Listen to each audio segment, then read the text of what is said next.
Hello दोस्तों, स्वागत है आपका मेरी फैकल्टी ब्रिजवासी सीएनसी प्रोग्रामिंग में। दोस्तों, कि अगर हमें कोई आईडी में बैक साइड में चैम्फर लगाना हो तो उसको हम किस तरह से लगाएंगे और उसी टूल से हम आईडी को भी मेंटेन करेंगे। ठीक है। वैसे आईडी में चाहे तो हम दूसरा टूल चला सकते हैं, लेकिन बैक साइड में चैम्फर लगाने के लिए हमको ये टूल चलाना ही पड़ेगा। तो हम सोच रहे हैं कि इसी से हम आईडी को फिनिश भी कर देंगे। दो टूल चलाएंगे तो उससे क्या है कि हमारा साइकिल टाइम ज्यादा आएगा, टूल इंडेक्स होगा, टूल इंडेक्सिंग का टाइम होगा। तो ये एक टूल से ही हम कर देंगे तो और भी बढ़िया रहेगा। ठीक है। तो उसी को मैं आज बताने वाला हूँ कि उसमें अगर हमें बैक टूल से आईडी को बनानी हो और उससे चैम्फर भी बनाना हो तो उसको उसकी जो प्रोग्रामिंग है उसमें किस तरह की सावधानियां हमें रखनी पड़ती हैं। ठीक है। क्योंकि नॉर्मल जो आईडी के टूल से हम बोरिंग बनाते हैं और बैक टूल से बनाते हैं तो उसमें कुछ सावधानियां हैं जो हमको रखनी पड़ती हैं। ठीक है, टूल को सेफ रखने के लिए। तो आज मैं वही बताने वाला हूँ। सबसे पहले तो दोस्तों, ये मैंने ड्राइंग ले ली है। इसमें ये 35 mm की हमारी आईडी है। ठीक है, बोर का साइज 35 mm का है और पीछे जो चैम्फर है उसका जो डायामीटर है वो 40 mm का है। ठीक है। तो और 30 डिग्री का हमें यहाँ पर एंगल मेंटेन करना है। और इसको बनाने के लिए जो टूल यूज होगा वो ये वाला टूल यूज होगा। देख रहे हैं दोस्तों, इसमें ये जो एक बोरिंग बार है और इसमें ये इंसर्ट लग रही है और इसका जो एंगल है वो इस तरह है। क्योंकि जब हमें ये चैम्फर बनाना होगा तो टूल हमारा ऐसे चाहिए और जो नॉर्मल जो हमारी बोरिंग बार होती है उसका डायरेक्शन ये होता है, वो यहाँ से ऐसे करके बनाना शुरू करती है। ठीक है। लेकिन जो इस डायरेक्शन की बोरिंग बार होगी उससे आईडी की जो बोर तो बन जाएगा, लेकिन ये जो पीछे का जो चैम्फर है वो बन नहीं पाएगा। क्योंकि जब वो इस तरह से चलेगी, इसको हम ऐसे ले जाएंगे तो इंसर्ट का जो इस साइड का हिस्सा है वो इसमें फॉल करेगा। तो इसलिए इसको बनाने के लिए इस तरह की बोरिंग वायर का यूज होता है। क्योंकि इसका जो कटिंग पॉइंट है ये वाला कटिंग पॉइंट है। ठीक है। ये वाला कटिंग पॉइंट क्या करेगा कि ये यहां से इस तरह से चल के आएगा, इस तरह से चैम्फर को मेंटेन करेगा, उसके बाद आईडी को ऐसे बनाएगा। ठीक है। तो इस तरह के टूल को चलाने के लिए जो हमें सबसे जो महत्वपूर्ण जो सावधानियां बरतनी पड़ती है, एक तो ये कि इसका जो ये कटिंग पॉइंट है, ठीक है, ये इसका कटिंग पॉइंट हो गया। और ये वाला जो हिस्सा है, क्योंकि जब ये बोरिंग इधर से जब आएगी, इधर से आएगी तो इसका कटिंग वाला जो पॉइंट है वो तो बाद में कंपोनेंट के अंदर में प्रवेश करेगा, पहले ये वाला हिस्सा प्रवेश करेगा। क्योंकि ये इस तरह से आएगी ना, जब इसका कटिंग का पॉइंट यहाँ होगा मान के चलो, तो इसका ये वाला हिस्सा कहाँ होगा, ये अंदर घुस जाएगा। तो आपको क्या करना है कि जब ये बोरिंग वायर को इसके अंदर प्रवेश कराना है तो जो आपकी जेड की जो वैल्यू होगी वो इस फेस पर जब आएगी तो जेड की वैल्यू होगी वो, मान के चलो इसकी जो ये टोटल लेंथ है,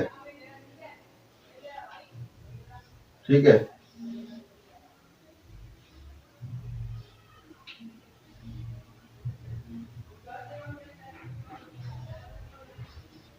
मान के चलो ये इसकी जो टोटल लेंथ 60 है।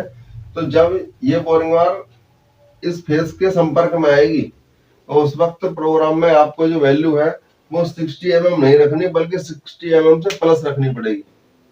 क्यों? क्योंकि अगर 60 mm रखोगे तो ये वाला जो कटिंग पॉइंट है ये यहाँ आएगा। क्योंकि इस वाले कटिंग पॉइंट का जो ऑफसेट Z0 है वो हम इस वाले फेस पर रखेंगे, इस वाले फेस पे। क्योंकि हमारा जो टूल का ये वाला हमें कटिंग पॉइंट अगर टच कराना है कंपोनेंट से तो कहाँ होगा, इस फेस पर होगा। इस फेस पे तो हो नहीं सकता, क्योंकि टूल को यदि हम लेके आएंगे तो ये तो टकराएगा नहीं, उससे पहले ये टकरा जाएगा कंपोनेंट से। और हमको टच क्या कराना है, ये कराना है। तो इसकी इस वाले फेस से और इस कटिंग एज की ये जो दूरी है, ठीक है, ये जो दूरी है मान के चलो ये 10 mm है।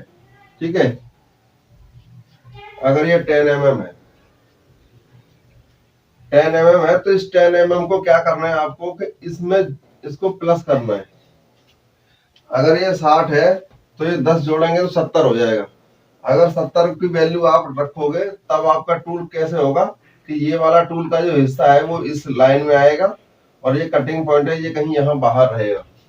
ठीक है, तो इस चीज का आपको विशेष ध्यान देना है कि कई बार क्या होता है कि आपने एक्स की वैल्यू 35 है तो मान लो 35 से इसको थोड़ा सा नीचे ले आए 33 पे ले आए और जेड की वैल्यू आपने 60 दे दी, तो टूल जो यहाँ पे रहेगा होम पोजीशन पर, यहाँ से जब टूल आएगा और आपने अगर इसमें वैल्यू ये एक्स 33 और जेड 60 दे दी तो क्या होगा कि टूल आपका यहाँ से आएगा और सीधा ऐसे करके आ जाएगा। तो ये जो कंपोनेंट का हिस्सा है इसके अंदर ये टूल आके टकरा जाएगा। ठीक है, तो आपको ये नहीं रखना, आपको ये 60 की जगह पे इस वैल्यू को प्लस रखना पड़ेगा। और कितना प्लस रखना पड़ेगा, अगर ये 10 mm है, ये 10 mm यहाँ से यहाँ है तो इसको इससे भी ज्यादा प्लस रखना पड़ेगा। मान के चलो 60 तो ये है और इसको मैं रख लेता हूँ 20। ठीक है, ये 10 mm है लेकिन मैं 10 mm और इसको प्लस रखूंगा सेफ्टी के एंगल से, तो मैं क्या करूंगा इसको 20 प्लस कर दूंगा। तो 60 और 20 80, तो मैं क्या रखूंगा 80। ठीक है, 80 रखूंगा तो क्या होगा कि टूल हमारा टूल का ये वाला जो सिरा है ये कंपोनेंट से बाहर रहेगा 10 mm और ये वाला हिस्सा और बाहर रहेगा। मान के चलो यहाँ कहीं आके खड़ा हो जाएगा, उसके बाद हम जेड में डायरेक्ट इसको माइनस में लेके जा सकते हैं। ठीक है, तो इससे क्या होगा कि हमारा टूल सेफ रहेगा और कंपोनेंट पे भी टकराएगा नहीं, कंपोनेंट पे भी डेंट नहीं आएगा। ठीक, तो इसको आपको सावधानी रखनी है। और फिर कहीं जब टूल जब यहाँ अंदर घुस जाएगा तब जाके इसको ऊपर उठाना है, ऊपर उठाना है चैम्फर का डाया लेने के लिए, तब जाके ये चैम्फर लगाएगा। ठीक है, तो मैं इसका प्रोग्राम बनाता हूँ। ठीक है, और दोस्तों आप लोगों से रिक्वेस्ट है कि मेरे चैनल को सब्सक्राइब कर लो और जिन्होंने मेरे चैनल को सब्सक्राइब कर रखा है मैं उनका विशेष धन्यवाद देना चाहता हूँ जो मेरा हर वीडियो को वॉच करते हैं। और आपसे रिक्वेस्ट है कि सारे वीडियो को वॉच करें और हम सभी वीडियो पर मैंने सीरियल नंबर डाल रखा है, सीक्वेंस नंबर 1 2 3 4, तो सभी को नंबर वाइज नंबर देखते रहें और अच्छे से समझ में आएगा। अगर आप सीरियल से चलोगे और बीच में से आओगे तो आपको समझ में शायद ना आए। और किसी भी वीडियो को आप स्किप ना करें, पूरा वीडियो देखें तो जब भी अच्छे से समझ में आता है। वरना अगर हम उसको बीच बीच में से देखते हैं तो कई बार क्या होता है कि हम कुछ चीजें मिस कर देते हैं। ठीक, तो चलो स्टार्ट करते हैं।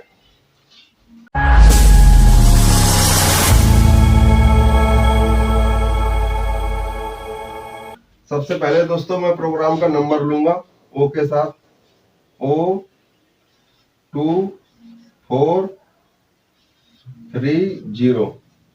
ये प्रोग्राम का नंबर ले लिया 4 डिजिट का। उसके बाद में दोस्तों सीक्वेंस नंबर लेते हैं।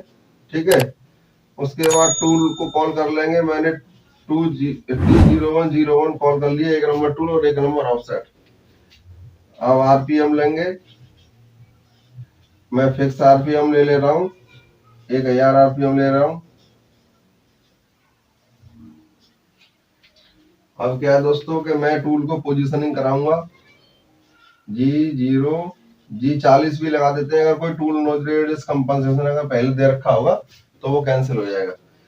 तो देखो अब ये हमें 35 mm की आईडी को बनाना है, तो हम टूल को क्या करेंगे कि पहले नीचे लेंगे। आईडी को तो हम इस तरफ से बना के लाएंगे, तो टूल को जब हम इधर से एंट्री कराएंगे तो क्या है कि ये जितनी हमें बनानी है उससे हम कम पे जाएंगे। क्योंकि मान के चलो अगर 35 mm का हमें बनाना है और जो हमारा जो रॉ मटेरियल है वो 34 mm का या 33 mm का बना हुआ है पहले से, जिससे हमें मटेरियल कट करके 35 मेंटेन करना है, तो हम इसको 32 ले लेंगे।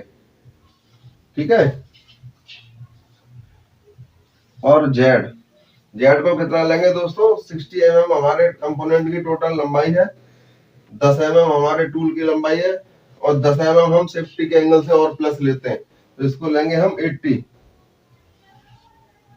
ठीक है, और कूलेंट को भी ऑन कर देता हूं मैं। ठीक है,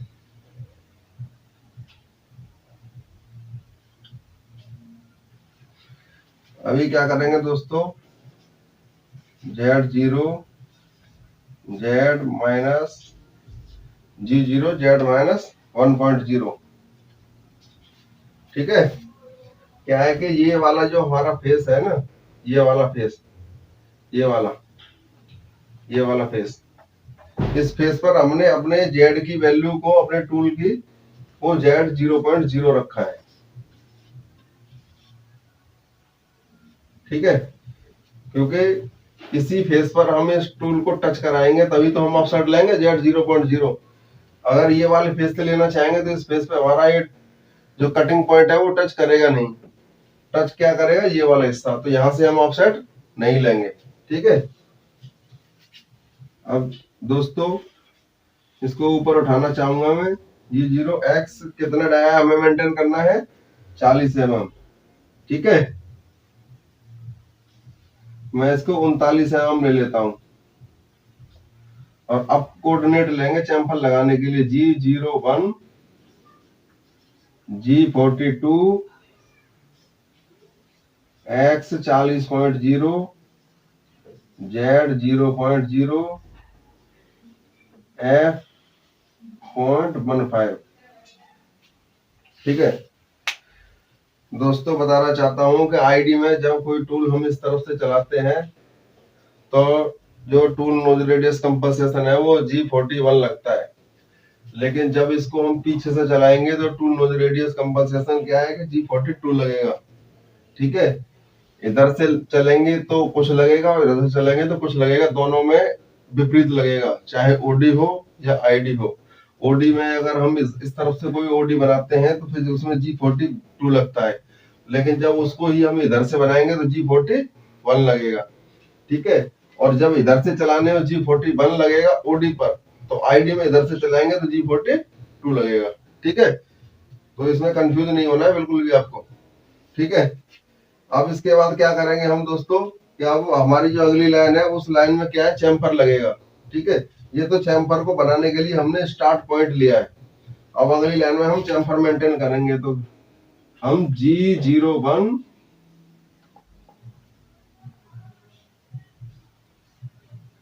X 35.0, हमें ये जो आईडी का डाया हमने डाल दिया, और एंगल 330.0।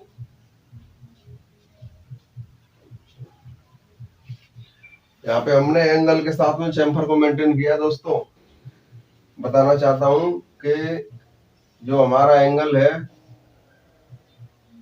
ठीक है, वो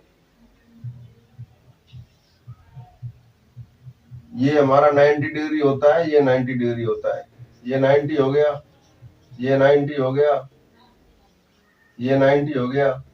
तो ये चैम्फर हमारा कुछ इस तरह से बन रहा है दोस्तों, देख रहे हो ना, ये वाली हमारी आईडी है और ये इसमें से चैम्फर बन रहा है।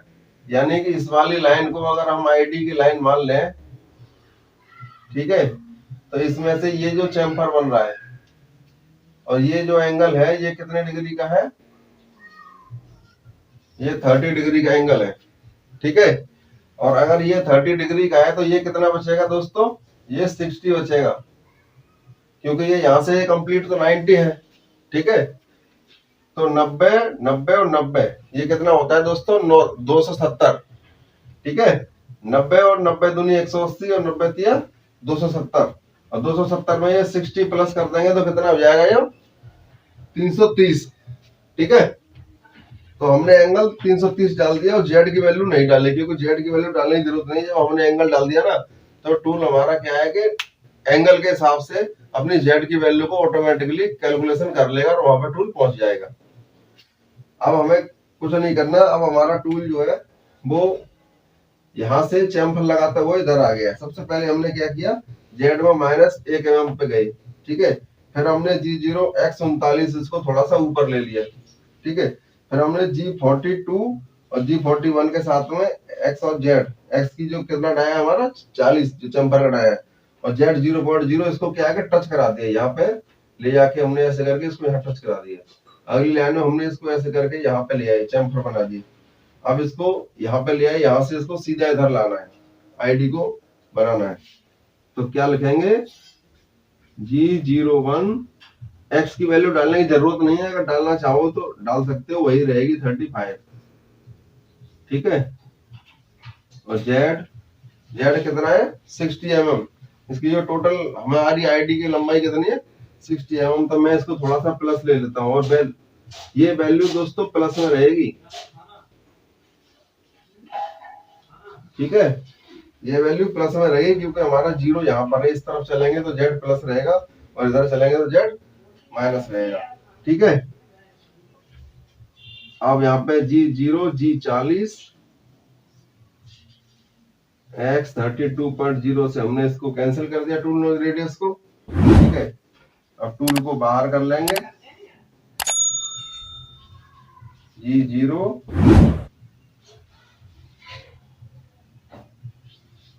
Z 80.0 और यहीं से टूल को होम कर देंगे, G28 U 0.0 W 0.0 M05 M01 M30, ठीक है। काफी इजी है ये। आशा करता हूँ ये वीडियो आपको काफी अच्छा लगा होगा, मैंने काफी अच्छे से बता दिया है। फिर भी अगर आपको कोई दिक्कत है तो एक बार कमेंट बॉक्स में कमेंट करना, ठीक है। कमेंट जरूर किया करो, जिससे क्या है कि आपका जो भी डाउट है वो सभी डाउट क्लियर हो जाए, ठीक है। किसी भी प्रकार का कोई डाउट नहीं रखना, आपको जहां भी डाउट लगता है आप तुरंत कमेंट करो, मैं उसका रिप्लाई दूंगा, ठीक है। अगर कोई समस्या आपको लगती है तो उसके लिए मैं दोबारा वीडियो भी बना दूंगा, अगर आपको नहीं समझ में आया कहीं कोई मिस्टेक है तो। आशा करता हूँ कि आप संतुष्ट हो गए होंगे, आप समझ गए होंगे। और चैनल को सब्सक्राइब ना किया तो सब्सक्राइब कर लें, साथ ही आपके जो सोशल मीडिया अकाउंट है उस पर भी मेरे वीडियो को शेयर कर दें, ठीक है दोस्तों। धन्यवाद।